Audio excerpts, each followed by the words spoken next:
Austin Dillon turns the NASCAR world on its head once again at Richmond, and the short track might just have its big time race feel once again.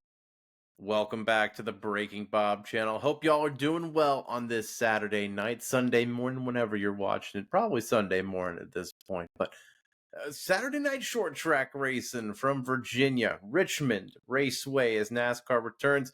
One race this year, and packed house for the first time in 17 years, a sellout from Richmond. We'll get to all of that, but of course, if you're new here, hit that subscribe button so you don't miss a thing as far as NASCAR content on a daily basis. I'm sure I'll have a video tomorrow or Monday about the Xfinity series, maybe the O'Reilly series, we may be calling that, but let's stay on track here. Let's stay on the Cup Series side. Is now the penultimate race in the NASCAR regular season. We're getting close to the nitty gritty here.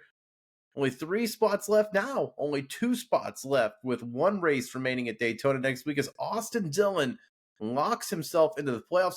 No controversy necessary as last year he won at Richmond on the final lap, knocking out Jill Logano and Denny Hamlin. NASCAR had to revoke his playoff eligibility this year. Did it in clean fashion, leading the last 48 laps, 107 in total. And Austin Dillon goes back to back at the Cookout 400 and 28th in points. Now he's locked into the playoffs. Those people that were clamoring about SVG's eligibility, keep that same energy up, even though this was on a short track instead of a road course. But for Austin Dillon and RCR, they got this track locked in. And the speed last year, whether you want to say that controversial finish or not, before that controversial finish, there was a caution that came out. Otherwise, Austin Dillon would have cruised to that win. So, same thing here. He held off Ryan Blaney there, and really, it was Richard Boswell, the crew chief, who, for Austin Dillon, made the call. It was he and Ryan Blaney were racing side by side for a couple dozen laps, it felt like there. And as soon as Austin Dillon took the lead, it was right inside the pit window. And they called the 3-car to pit road, got him to pit road early for fresh tires, while Ryan Blaney stayed out for, I think it was 4 extra laps, and that was the difference there. It was about a 6-second gap. Ryan Blaney was able to shrink it to about 3 seconds before Alex Bowman passed him and was the closest threat to Austin Dillon there. Hold on, Austin Dillon there. It was an incredible moment there for Richard Boswell to make that call, and it ultimately gave Austin Dillon, that 3 team, the win because of the track position. It was a moment there that you're going to look back on and say, that's the moment that got them into the playoffs, was that moment, that call right there. 4 laps may not seem like a lot at a short track like Richmond, but the tire that Goodyear brought today, there was a lot of fall off, and I got to commend them for what they did with this new tire. We'll talk about it here in a little bit, but gave some variety and some strategy that these teams had to think about long term in today's race. But for Austin Dillon, of course, gets him into the playoffs now. First win since last year's Richmond race. For RCR, this blue collar team that Richard Childress loves to call them, out and welcome. It is good for them to get into the playoffs. You thought it might be Kyle Busch with the speed they had in practice. No, he ended up getting involved in an accident, but we'll talk about that in a minute as well. Instead, it's Austin Dillon winning, and everyone's surprised, but also, again, going back to back, still, it's this underdog story, this redemption story, although it's self-inflicted. He's the one that took out those 2 cars last year en route to the win. It's not like anybody else took it from him. So, I personally, you're giving them off the hook a little bit there. It almost feels like with this redemption story, but at the same time, for Austin Dillon, he does get to fully celebrate a win, because at the end of the day, winning in the Cup Series level is incredibly hard to do. No matter if you're at a top tier team, a mid-tier team, bottom tier team, every single time you win one of those 36 races, it's a big deal. And for him last year to have that moment that, again, with that caution coming out before he was able to win that race in pure speed, controversial fashion, he gets to at least enjoy this moment. So it is a cool moment for Austin Dillon, although, again, this inspirational underdog story, I don't know all about that, but locked into the playoffs now. One less spot left as we move to Daytona next weekend, but Austin Dillon and RCR will be racing for a championship in 2025. It was a day where you had to survive, really. The favorites today made mistakes. It was tire fall off, and it seemed like pit mistakes today that really were the Achilles heel for a lot of teams today. Austin Dillon was the winner But when you really look at the speed today, yeah, he had a fast car leading over 100 laps, but Toyota really should have been the car probably in victory lane one way or another. They had issues one way or another, whether it was Christopher Bell hitting that orange cone right in front of the pit lane entry. Denny Hamlin, I think, just got another pit penalty. Multiple issues on pit road today for the 11 team. I think they said on the broadcast, 6th ranked coming into today. Denny Hamlin finished 10th there today, but had a car that was top 5 for sure. Just never had the track position as he just had to keep overcoming issues on pit road today. And Ty Gibbs got a pit road penalty early in the race and then had a mechanical issue ruin his day. And then there's the 2311 Toyotas, Bubba Wallace and Tyler Reddick, both leading multiple laps. Tyler Reddick, I believe, won stage 1 as well. That really he's going to be glad he did, because at least he gets a little bit more of a gap on Alex Bowman, because he got caught up in an incident through no fault of his own where Ty Gibbs was racing. I believe it was Daniel Suarez. Suarez got into Gibbs, who sent him up the track into Tyler Reddick. Really ruined his day after Reddick was leading, and I believe at that point he was in the top 5. Brought up the caution and was never able to fully recover. And then Bubba Wallace, a pit road issue where he was in the top 5 as well. They didn't get the lug nut on the car. Chase Briscoe's team had to do him a solid and finish out the pit stop a couple stalls down there, but neither 2311 top car Riley Herbst as well didn't finish inside the top 25 on a day where they had very, very good speed. Toyota, a historically good track at Richmond. Instead, it's Austin Dillon and RCR and Chevrolet in victory lane instead.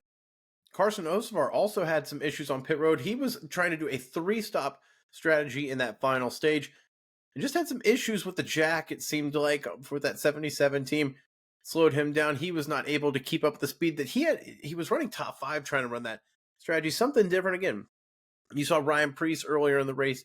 I don't know exactly what happened to the 60 team once they lost their track position. It just seems like they couldn't get back up there. But I got to commend these teams for at least trying something different, because it's 2 weeks left in the regular season. It's win and you're in.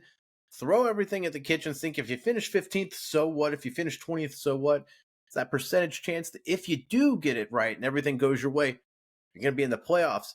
Austin Dillon, everything went his way today.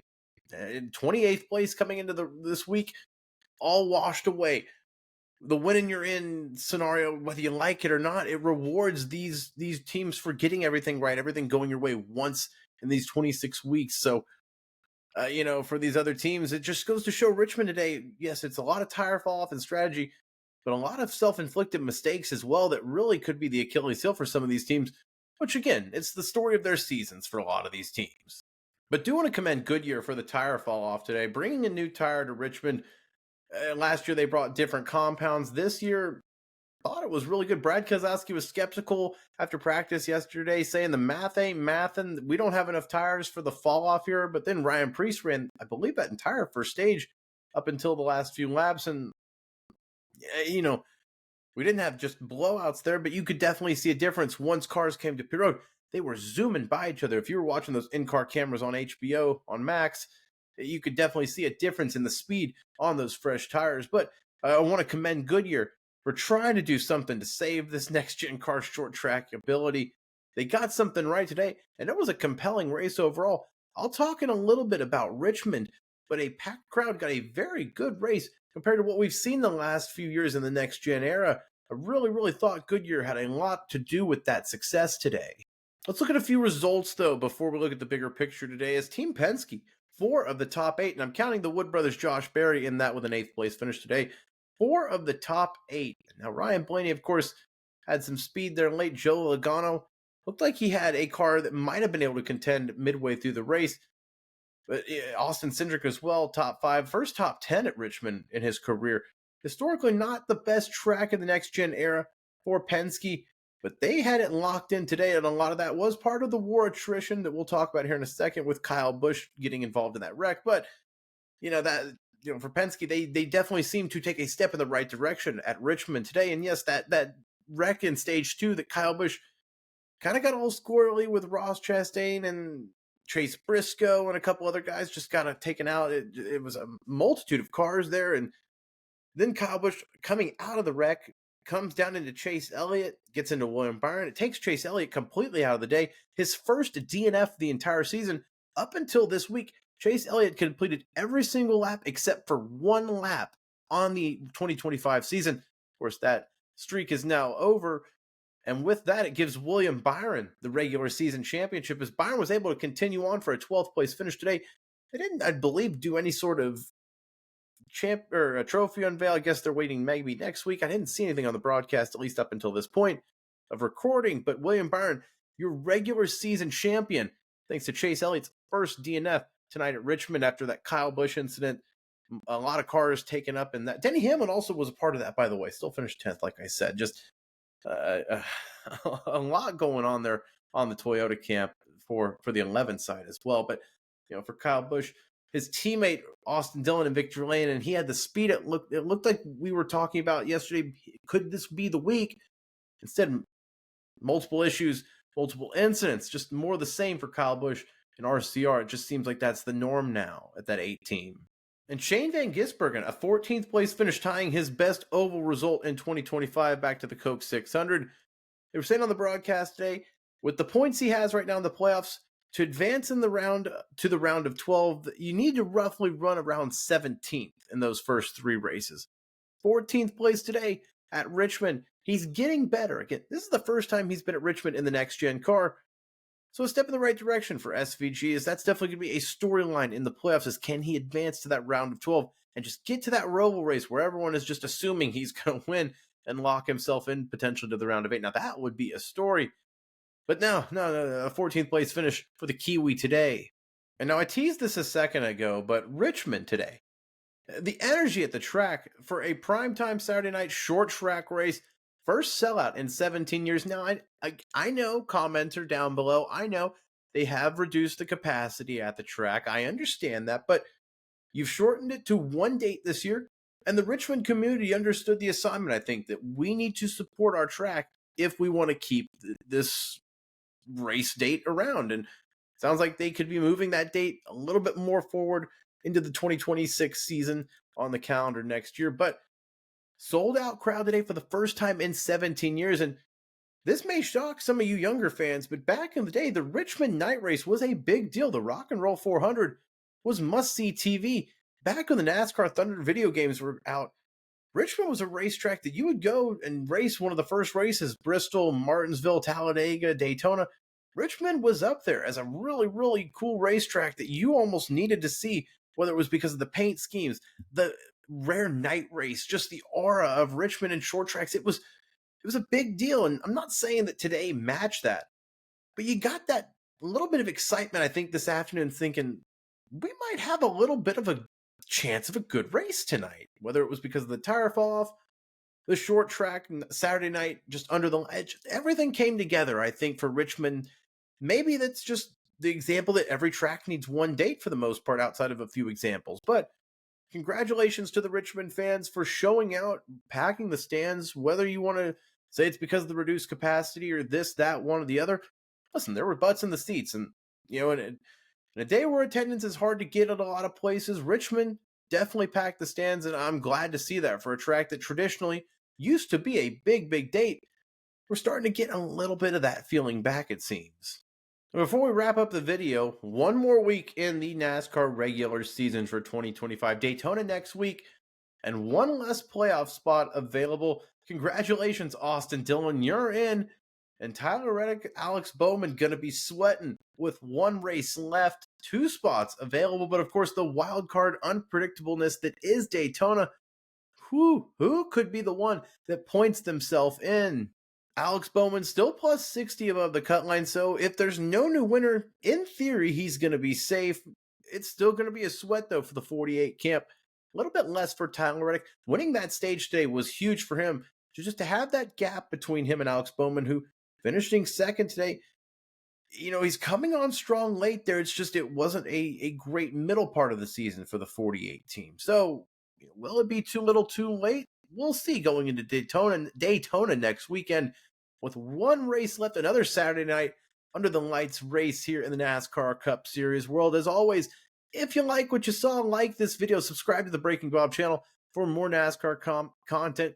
Comment down below what you thought about today's race and Austin Dillon getting redemption at Richmond, if you want to call it that, redemption. But a pretty good race overall. Great crowd. Interested to see what we get next weekend at Daytona. But as always, stay tuned for more NASCAR content, news, and more at the Breaking Bob channel. I'll see you next time. Thanks for watching.